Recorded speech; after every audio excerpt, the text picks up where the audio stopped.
Artery. The man, the monster, says commandingly and steps towards me. No, he doesn't step. He glides. He has no feet. The lumpy flesh of his lower legs ends in sharp strips that don't touch the floor. He's hovering in the air.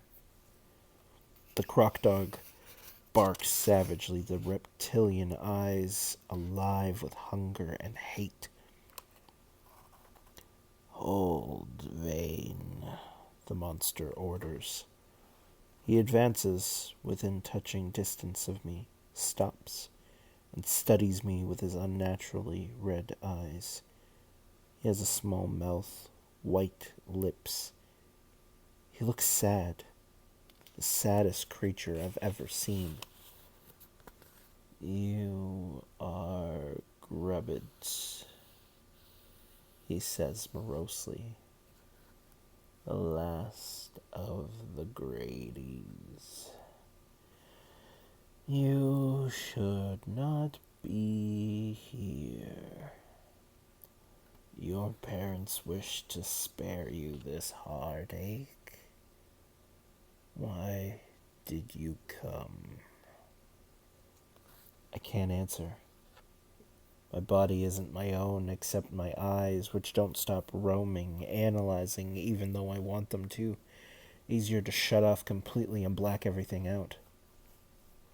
The Hellchild makes a guttural sound and reaches for me again.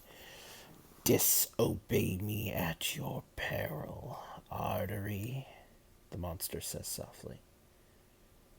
The barbaric baby drops its hands and shuffles backwards, the fire in its eyes dimming. The croc dog retreats too. Both keep their sights on me. Such sadness, the monster sighs, and there's genuine pity in its tone. Parents dead, sister dead, all alone in the world, face to face with demons. No idea who we are or why we're here. He pauses, and doubt crosses his expression. You don't know, do you, Grubbage? Nobody ever explained or told you the story of lonely Lord Loss? I still can't answer, but he reads the ignorance in my eyes and the smiles, and then smiles thinly, painfully. I thought not, he says. They sought to protect you from the cruelties of the world. Good, loving parents. You'll miss them, Grubbage. But not for long. The creatures to my left and right make sick, chuckling sounds. Your sorrow shall be short-lived. Within minutes I will set my familiars upon you, and all will soon finish. There will be pain, great pain, but then the total peace of the beyond. Death will come as a blessing, Grubbage. You will welcome it in the end as your parents and sister did. The monster drifts around me. I realize he has no nose, just two large holes above his upper lip. He sniffs as he passes, and I somehow understand that he's smelling my fear. Poor Grubbage, he murmurs, stopping in front of me again. This close, I can see that the red skin is broken by tiny cracks, seeping with drops of blood. I also notice several appendages beneath his arms, 3 on either side, folding around his stomach. They look like thin, extra arms, though they might be oddly molded layers of flesh. What are you? I moan, forcing the words out between my chattering teeth. The beginning and the end of your greatest sorrows, the monster replies. He says it plainly, not a boast. Mum, I gasp. Dad? Gone, he whispers, shaking his head, blood oozing from the cracks in his neck. Remember them, Grubbage. Recall the golden memories.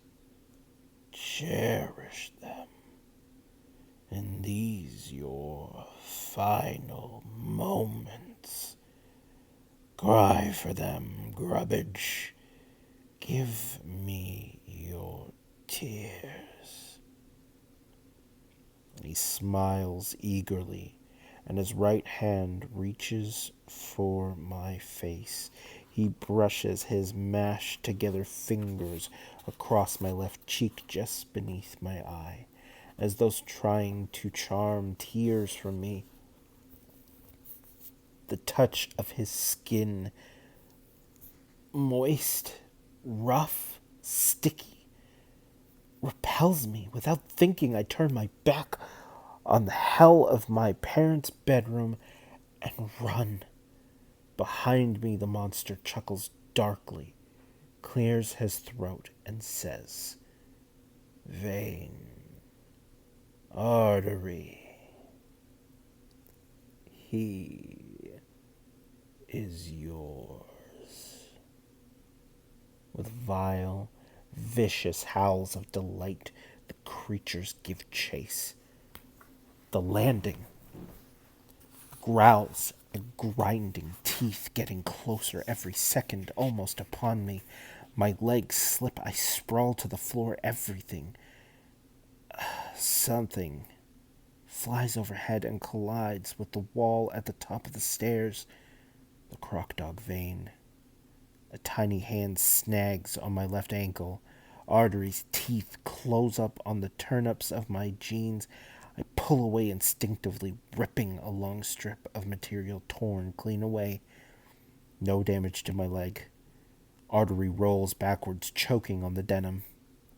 Vein scrambles to its feet, shaking its elongated crocodile's head. My eyes fix on its legs. They don't end in dog paws, but in tiny human hands with long, blood-stained, splintered nails. A woman's? I wriggle past Vein on my stomach and drag myself down the stairs, gasping in terror. Out of the corner of my eye, I spy Artery, spitting out the denim, jumping to his feet and rushing after me. Vein crouches at the top of the steps, reptilian eyes furious, readying herself, to pounce. Just as she leaps, Artery crashes into her. Vein yelps as her companion accidentally crushes her against the wall. Artery wails like a baby, kicks Vein out of the way, and totters down the stairs in pursuit of me. My hands hit the floor. I lurch to my feet and start for the front door. I've got a good lead on Artery, who's still on the stairs. I'm going to make it. A few more strides. Something brushes between my legs at an incredible speed. There's a sharp, clattering sound. The door shakes at its base.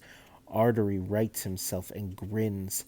The grotesque Hellchild is rubbing his right shoulder where he collided with the door. The fire in his eyes burn brighter than ever. His mouth is wide and twisted. No tongue, just a gaping, blood-red maw. I scream incoherently at Artery, then grab the telephone from its stand, the closest object to hand, and I lob it with all my strength at the demon. Artery ducks sharply. Unbelievably, the telephone smashes through the door, ending up in the street outside. I've no time to ponder this impossible feat of strength. Artery's momentarily disoriented. Vane's only halfway down the stairs. I can escape if I act quickly. Making a sharp turn, I dive for the kitchen and the back door. Artery reads my intentions and bellows at Vane. The croc dog leaps from the stairs and sails for my face and throat. I bring up my arm and swat her away. Vane's nails catch on my arm, rip through the material of my shirt, and make 3 deep gouges in the flesh of my forearm. Yelling with pain, I kick out at the demon's crocodile head. My foot hits it just beneath the tip of its snout. Vane's head snaps back and she tumbles away with a grunt. I don't stop to check out Artery. I burst through the kitchen and throw myself at the door. My fingers tighten on the handle. I twist the wrong way, reverse the movement. A click. The door opens and slams shut again as Artery rams it. The force of the demon banging into the door knocks me aside. I roll out of harm's immediate way.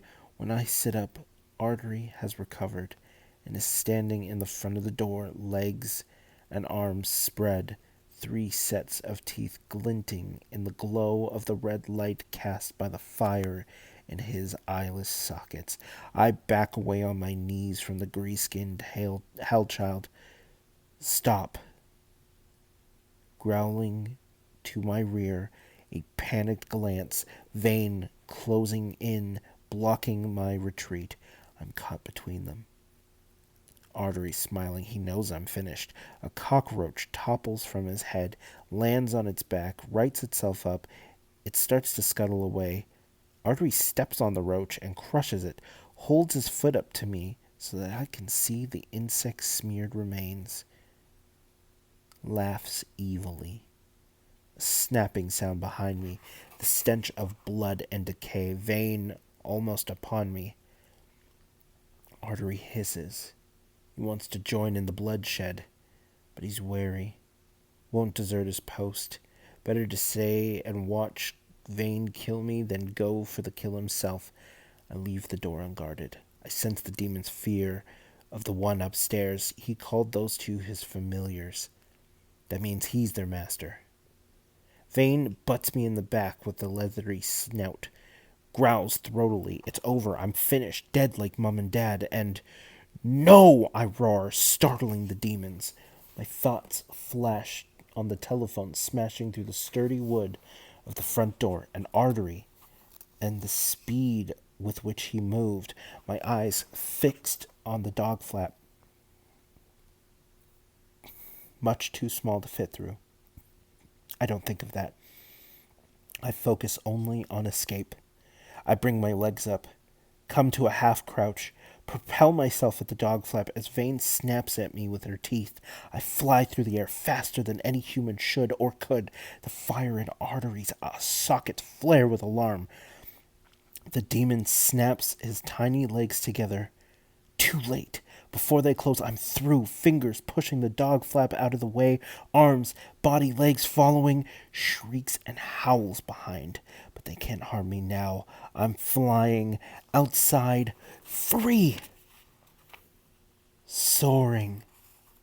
My arms spread like wings, exhilaration, magic, momentary delight. I feel invincible, like a smash. The backyard fence cuts my short flight. I hit the ground hard, come up groaning and wheezing, right elbow cut where I rocketed through the rough wood of the fence. Woozy, I stagger to my feet, feel sick. I remember the demons. My eyes snap to the dog flap. I turn to run, then stop. No sign of them. Ordinary night silence. They aren't following. I stare at the dog flap, tiny. Then at my arms and legs, the 3 red ravines gouged out by vein. My shirt and jeans ripped from where the demons snagged me. My left shoe missing. It must have come off mid-flight, but otherwise I'm unharmed. No way! Even if the dog flap had been bigger, I couldn't have dived through it at the speed without scraping myself raw. How did... All questions die unvoiced as I recall the horror show of the bedroom.